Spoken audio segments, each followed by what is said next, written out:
Well, once again, you've done it. You have found your way into the dank basement. Hi, I'm Paul Shalbetter, and we're talking today a little bit more about nasal snuff and nicotine. I received a comment from Sean to one of my recent videos. I think it was the A plus S Swiss snuff comparative review that I did last week. And Sean writes, why can't I get a buzz from nasal snuff? I took like half a gram of McChrystal's plain, and that's supposed to be the strongest. Well, there's a couple of things I can tell you, but first let me give the standard disclaimer. I am not a doctor.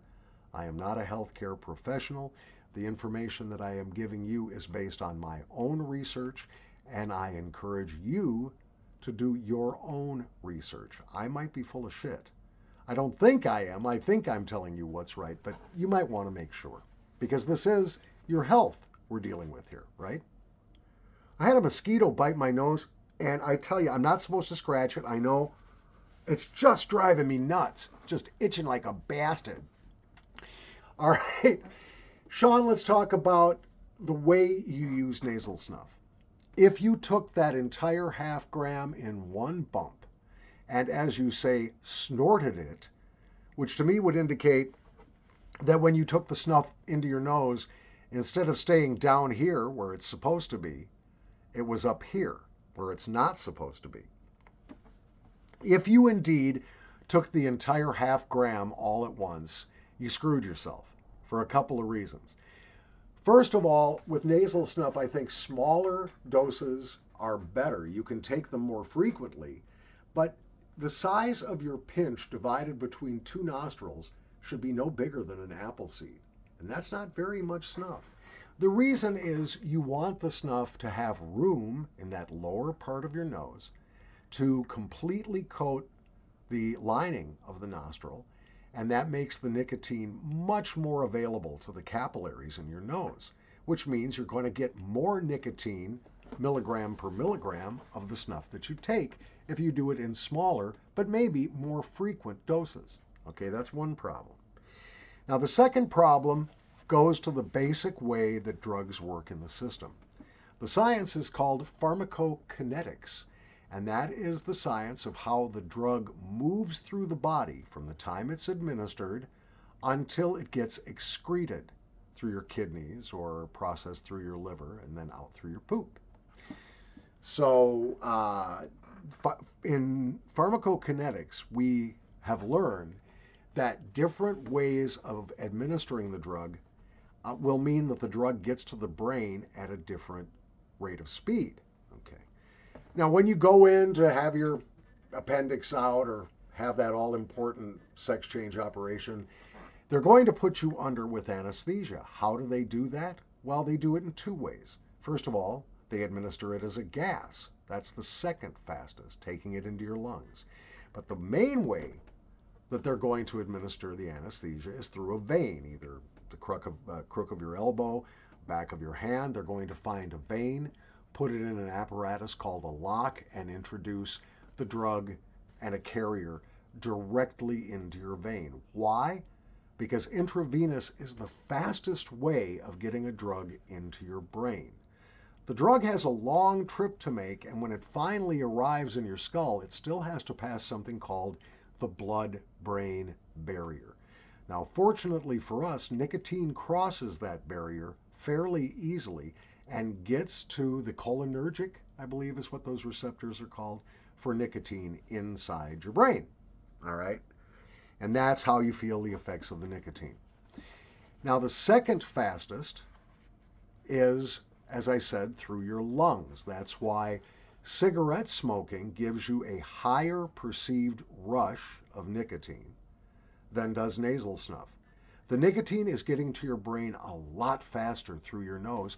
That, in fact, is why crack cocaine, which is smoked, is more addictive and hits you a lot harder than sniffing a little bump of powdered cocaine up your nose. All right. The third fastest method is through the mucous membranes. That would include your nose and the tissues of your mouth. That's why nasal snuff does not get to your brain as fast as smoking a cigarette will. All right. Now, I'm going to get some argument from people about the next two comments. Bring them on. I'd be happy to discuss it. If you are correctly vaping, you should never inhale the vapor into your lungs. It is, well, it's just bad. Vegetable glycerin, the stuff that they put in sex lube, basically, or propylene glycol, which is used to defrost animal watering tanks in the winter, cattle tanks. They pour it in there. It's probably not real good for your lungs. And in fact, the Chinese doctor that invented the e-cigarette never intended for his smoking patients to inhale the vapor. He would advise them not to, in fact. So if you're using vape correctly and not drawing it into your lungs, it's going through the mucous membranes. No, it won't affect your brain as fast. If you inhale it into the lungs, yeah, you're going to get a faster jolt of nicotine. Now, here's the second controversial statement. Dip actually has less nicotine per gram than nasal snuff. The route of delivery is essentially the same in terms of speed to the brain, okay?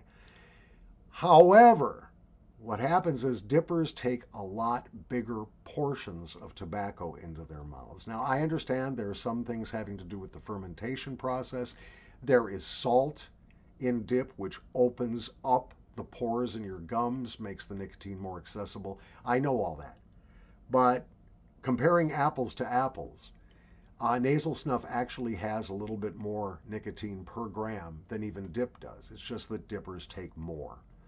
I've seen guys, seriously, and I know you have too, they do the horseshoe, where they put it all across their gum line, and they make a big horseshoe of dip in their mouth, and they work on that all day, spitting into their mud jugs, ruining their teeth, getting them all stained up, getting bad breath. I love NASCAR. I really do. I love the guys sitting there with their mud jugs with the rebel flag on it, going, hell, I ain't racist. Got lip diarrhea going. I can hardly wait to meet a little sweetie that takes dip too, and we can snowball the shit juice. You know, I don't like dip. I used to dip, actually. It was one of the first forms of tobacco I ever did. I can't stand it now. I will chew loose leaf or plug once in a very great while. You keep your Copenhagen. That's fine. You just do what you want to do. That's all right, Bubba. That's fine with me. Not a big fan of dip. But dip and nasal snuff technically get to your brain at the same speed. Now, the next slowest in line would be the intramuscular injection or a subcutaneous injection. If you know a diabetic, or if you are a diabetic, you take insulin, that's a subcutaneous injection. The needle is very, very short, and it only goes to the lowest level of your dermis, so it's sub-skin. But it doesn't go really into the muscle of your belly, or in my case, the fat in your belly.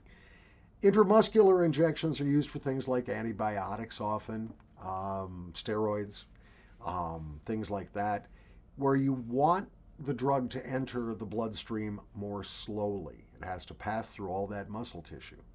So that's the second slowest, and the very slowest is, of course, taking a pill. If you take a pill, it has to get crushed up and processed in your stomach, and then it has to be slowly absorbed through the walls of your small intestine before you excrete the inert ingredients. So a pill is going to be very, very slow. That's why they don't really give nicotine pills, but gum, which is, again, mucous membranes, the third fastest. Now, that may be why you're not getting another reason, Sean, you're not getting a bump from or a rush from the nicotine, is that it is slower. And if you smoke or dip, you're going to perceive it as having less nicotine. You'll get less of an effect. It also, as I just got done saying earlier, might be the fact that you're sniffing wrong. Remember to sniff only into the lower part of the nose. Smaller bumps are better. You can take more of them, but smaller bumps are better to increase capillary availability for the snuff. And this nose is itching me like crazy. I wonder if nasal snuff is the secret remedy. Let's try it. I'm doing a very high nicotine snuff here, Sean, in your honor. This is Thor's hammer from Viking. It's a wonderful speckled mix of different colors, slightly different grains, really good moisture. It reminds me a little bit of a râpé. In fact, there might even be some black râpé in there as part of the formula. Good high, but remember, I'm taking a little tiny pinch, the size of an apple seed divided between two nostrils. Okay, here we go. Cheers. Now notice I just sniffed it very gently, like I was sniffing a flower. Sean, you may need to refine your sniffing technique. Here's what to do if you dip or smoke, if you want to feel the effects of nasal snuff. Quit smoking and dipping, for 72 hours. Yes, I know it's going to be really hard, but do it. If you quit smoking for 72 hours and then go back to nasal snuff, I assure you, you will feel the nicotine. Again, what you might want to do is take smaller bumps more frequently and maybe look for a higher nicotine snuff. That still doesn't guarantee you that you're going to get a rush or a buzz off the nicotine. If you're looking for a buzz, smoke something illegal, or maybe depending on your state, legal. If you're looking for a buzz, stick a fly up your nose. Yeah, I really don't know what to tell you. Everybody is looking for the elusive nicotine rush, which may or may not exist depending on your tolerance, the mode of use, whether you're sniffing big piles of it like you're trying to snort an 8-ball of Coke in one sniff, or whether you're taking reasonable small pinches. It may depend on the nicotine level of the snuff you're taking, and it will certainly depend on your body chemistry. I hope this helps. From the dank basement, I am Paul Shellbitter, aka Uncle Squinty. Don't forget to hit the subscribe button if you have not yet done so, and if you are subscribed, be sure to ding that notification bell. That way you may see my new videos on your YouTube feed. I do appreciate the comments and try to respond to as many of them as I can. I love it, even the shit-talking ones. Go ahead and comment, that's fine. And please stroke my fragile ego and inform the YouTube algorithm by pressing the like button. And to the one person that consistently gives me a dislike, thank you for keeping it real, whatever your sick, schizophrenic, masturbatory reasons are. Bye.